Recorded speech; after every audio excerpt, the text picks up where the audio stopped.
Improvizacijsko gledališče je verjetno najboljši način za odpravljanje treme. Ker kaj je huje od tega, da greš na oder, brez da bi zares vedel, kaj boš govoril? Veliko stvari sicer. Ampak je pa to dober začetek, da vam bo lažje stati na odru ali pred tablo. Preverite, ali na vaši šoli lahko obiskujete šolsko improligo ali pa se vpišite v impro šolo Iglu, kjer se boste treme znebili preko igranja v zabavnih improvizacijskih vajah. Več informacij dobite, če v brskalniku pišete Šila ali Iglu impro šola.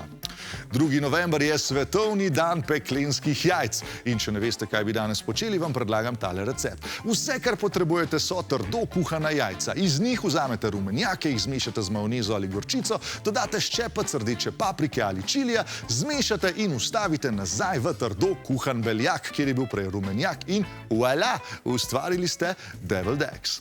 15. novembra pa lahko bulite v superluno. Polno luno, ki bo malce večja in svetlejša kot ponavadi. Ameriški staroselci so novembrski polni luni rekli Bobrova luna, ker novembra bobri postavljajo jezove in hordajo hrano za zimo.